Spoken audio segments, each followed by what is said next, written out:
এটা আমার একটা পেন্ডুলাম, নিচে এখানে বব।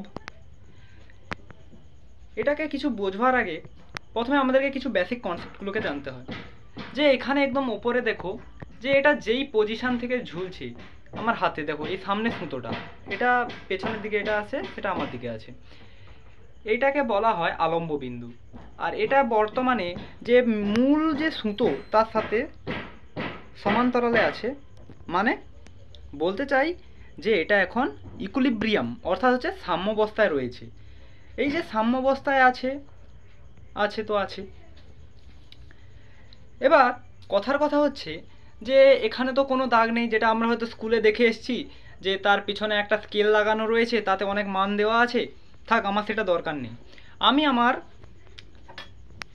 এই পাতি স্কেল কাঁচের একে দিয়ে বিভিন্ন ধরনের এখানে তার মানগুলো রাখা আছে।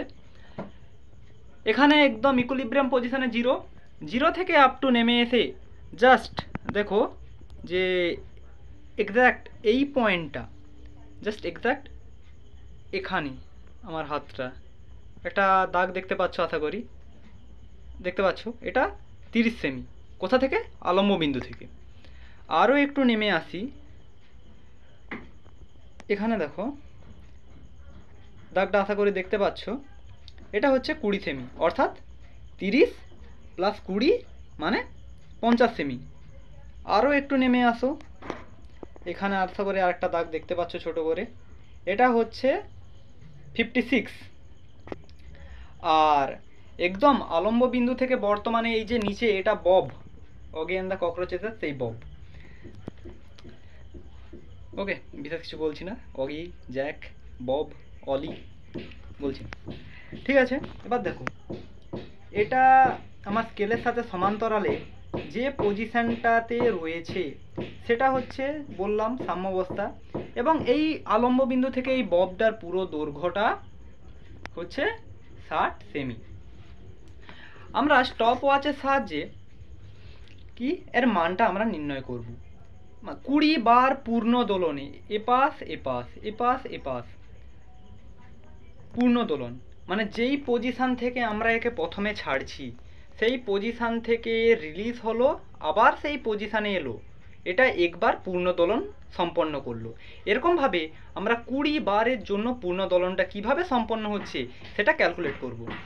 ওকে, স্কুলে এটা নিয়ে সাধারণত যে 60 সেমির জন্য যে পূর্ণ দোলন কাল বেরিয়েছিল সেটা হচ্ছে 31.14, বা বেরিয়েছিল 31.15, এরকম কিছু অ্যামাউন্টটা বেরিয়েছিল। দেখি আমার ওয়াচে কি আসে। বাই দ্য ওয়ে, চুলের স্টাইলটা ঠিক আছে তো ভাই, পড়ানো ছেড়ে দেবো। তো লেটস স্টার্ট। ছাড়ছি, একটু অসুবিধা হচ্ছে আমার এটাকে ইউজ করতে, তবু চেষ্টা করছি।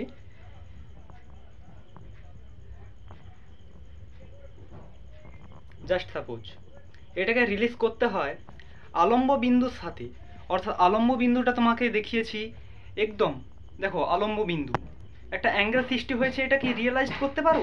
একটা অ্যাঙ্গেল সৃষ্টি হয়েছে, এই যে অ্যাঙ্গেল সৃষ্টি হয়েছে এই অ্যাঙ্গেলের সাথে জাস্ট লাইক 4 ডিগ্রি, 4 ডিগ্রিতে আমাকে নিয়ে এসে এই ববকে ছাড়তে হবে।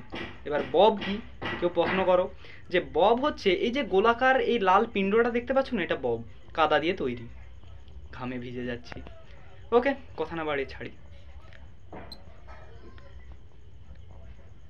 2, 3, 4, 5, 6, 7, 8, 9, 10, 11, 12, 13, 14, 15, 16, 17, 18, 19, 20।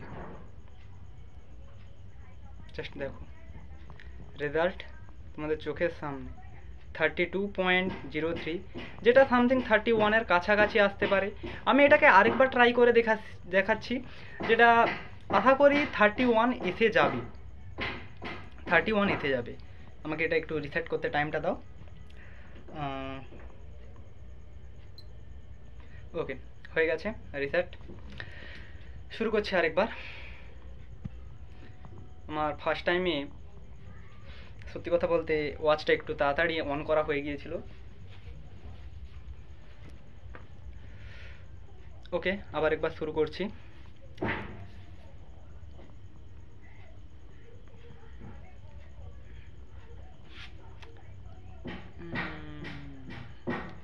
আরে বাহ, কি বাত! এখান থেকে এটা স্টার্ট হবে, বেশি দূরত্ব না। 1 2 3 4 5 6 7 8 9 10 11 12 13 14 15 16 17 18 19 20। এক্স্যাক্ট অ্যামাউন্টটা শুধু দেখো, অ্যামাউন্ট কত, 31.28। এক্স্যাক্ট নিচ্ছি। প্রথমবারেরটা সামথিং একটু আমার তাড়াতাড়ি স্টপ ওয়াচটাকে অন করে ববটা ছাড়তে একটু দেরি করেছিলাম, ওই জন্য একটু দেরি হয়ে গেল মানটা পেতে। কিন্তু এটা দেখো এক্স্যাক্ট 31.28, যেটা আমরা নির্ণয় করেছিলাম 60 সেমির জন্য স্কুলে। দেখো স্কুলের এই খাতা তাতে দেখো 60 সেমির জন্য পর্যবেক্ষণ